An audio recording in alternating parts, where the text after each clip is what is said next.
اچھا، تو آج کا موضوع بہت دلچسپ ہے۔ کبھی یہ خیال آیا ہے کہ کچھ لوگ لاکھوں کمانے کے باوجود ہمیشہ پیسوں کی تنگی میں کیوں رہتے ہیں؟ آج ہم اسی مسئلے کی جڑ تک پہنچیں گے اور دیکھیں گے کہ اس چکر سے نکلا کیسے جا سکتا ہے۔ چلے ایک مثال لیتے ہیں، مائک ٹائسن کی۔ سب جانتے انہیں، ہے نا؟ اپنے کیریئر کے عروج پر سوچئے ذرا، انہوں نے $300 ملین سے زیادہ کمائے۔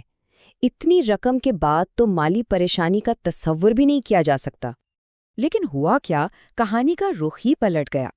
ٹائسن دیوالیہ ہو گئے اور ان پر $30 ملین کا قرض تھا۔ اب یہاں ایک بہت بڑا سوال پیدا ہوتا ہے کہ اگر اتنا پیسہ کمانا بھی مسئلے کا حل نہیں ہے تو پھر حل ہے کیا؟ تو اسی سوال کا جواب پیسے کی اصل پریشانی کو سمجھنے میں چھپا ہے۔ اور یہ کوئی ایک دو لوگوں کی کہانی نہیں ہے۔ یہ مسئلہ اتنا عام ہے کہ اس کی جھلک پورے ملکوں کے قرض کے اعداد و شمار میں دکھائی دیتی ہے۔ ہم اکثر ریٹ ریس کی بات کرتے ہیں، لیکن یہ اصل میں ہے کیا؟ یہ کوئی نوکری یا شعبہ نہیں ہے۔ یہ تو ایک ایسی کیفیت ہے جہاں انسان ہر وقت مالی طور پر دباؤ میں رہتا ہے، جہاں اگلی تنخواہ ہی بس آخری امید ہوتی ہے۔ بالکل ویسے ہی جیسے کہتے ہیں نا، جو چیزیں آپ خریدتے ہیں آخر میں وہی آپ کو خرید لیتی ہیں۔ اور یہ صرف کہنے کی بات نہیں، یہ ایک تلخ حقیقت ہے۔ کیریئر بلڈر کی ایک سٹڈی کے مطابق تقریباً 78% امریکی workers paycheck to paycheck جیتے ہیں۔ مطلب جتنی تنخواہ آتی ہے ساری خرچ ہو جاتی ہے۔ یہ کوئی چھوٹا موٹا گروپ نہیں، یہ تو اکثریت کی کہانی ہے۔ تو اس چکر سے نکلنے کا راستہ کیا ہے؟ راستہ ہے اپنی سوچ بدلنے کا، خاص طور پر پیسے کے بارے میں ہماری جو سوچ ہے اسے بدلنے کا۔ تو سب سے پہلے یہ سمجھتے ہیں کہ آخر یہ پیسہ ہے کیا چیز؟ دیکھیں، پیسہ صرف کاغذ کے نوٹ یا بینک اکاؤنٹ میں نمبرز نہیں ہے۔ پیسہ بہت ہی سادہ لفظوں میں ویلیو یا قدر کا اظہار ہے۔ جب ہم کسی چیز کے لیے پیسے دیتے ہیں تو ہم اصل میں یہ بتا رہے ہوتے ہیں کہ وہ چیز ہمارے لیے کتنی اہم ہے، کتنی قیمتی ہے، بس اتنی سی بات ہے۔ ہم اکثر سنتے ہیں کہ پیسہ اچھا ہے یا برا، لیکن سچ تو یہ ہے کہ پیسہ نہ اچھا ہوتا ہے نہ برا۔ یہ تو بس ایک ٹول ہے، ایک ذریعہ ہے۔ یہ آپ کے لیے نئے دروازے کھولتا ہے، نئے مواقع فراہم کرتا ہے۔ اس کا اچھا یا برا استعمال اس بات پر منحصر ہے کہ اسے استعمال کرنے والا کیا فیصلہ کرتا ہے۔ تو پیسے کے ساتھ جو بھی فیصلے کیے جاتے ہیں انہیں بنیادی طور پر دو حصوں میں بانٹا جا سکتا ہے۔ ایک ہے پروڈکشن یعنی پیداوار، اور دوسرا ہے کنزمپشن یعنی کھپت۔ یہی وہ دو طاقتیں ہیں جو ہر کسی کی مالی زندگی کی سمت طے کرتی ہیں۔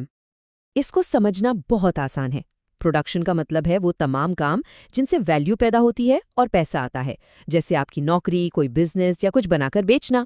اور کنزمپشن وہ ہے جب ہم دوسروں کی بنائی ہوئی ویلیو پر پیسہ خرچ کرتے ہیں، جیسے نیٹ فلکس کا بل دینا، نئی گاڑی خریدنا یا گھر کا کرایہ۔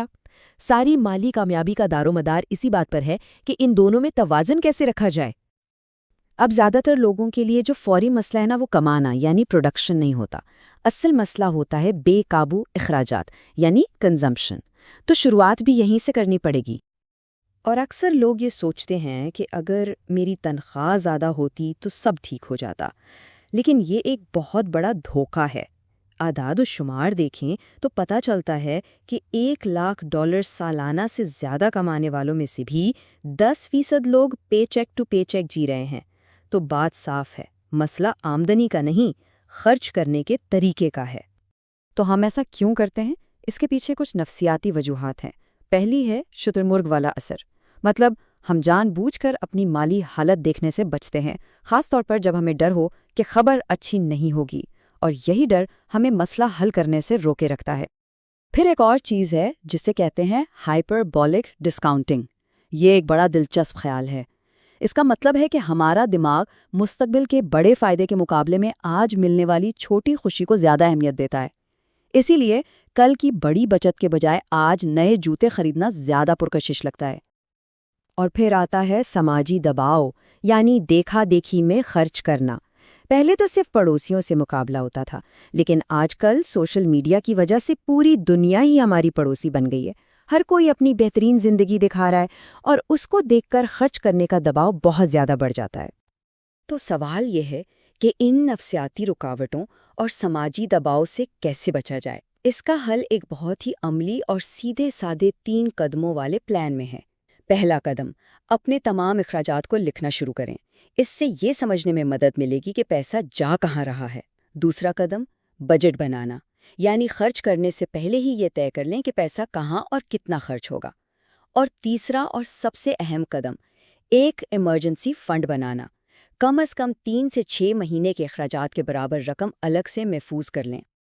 اچھا، تو جب آپ کے اخراجات کنٹرول میں آ جائیں اور ایک مالیاتی سیفٹی نیٹ یعنی ایمرجنسی فنڈ بن جائے، تب وقت آتا ہے اس مساوات کے دوسرے اور زیادہ دلچسپ حصے پر کام کرنے کا، اور وہ ہے اپنی پروڈکشن یعنی قدر پیدا کرنے کی صلاحیت کو بڑھانا۔ اور پروڈکشن بڑھانے کا مطلب یہ ہرگز نہیں کہ ہر کوئی بزنس شروع کر دے، نہیں، اس کا مطلب ہے اپنی قدر بڑھانا۔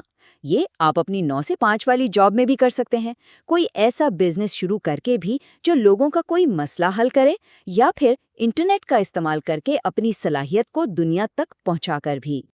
پروڈکشن کے طریقے مختلف ہو سکتے ہیں، جیسے ایک عام نوکری جہاں آپ کی پہنچ صرف آپ کے امپلائر تک محدود ہوتی ہے، لیکن دوسری طرف یوٹیوب جیسے پلیٹ فارمز ہیں جہاں گراہم اسٹیفن جیسے لوگ اپنی بنائی ہوئی ویلیو کو لاکھوں کروڑوں لوگوں تک پہنچا دیتے ہیں۔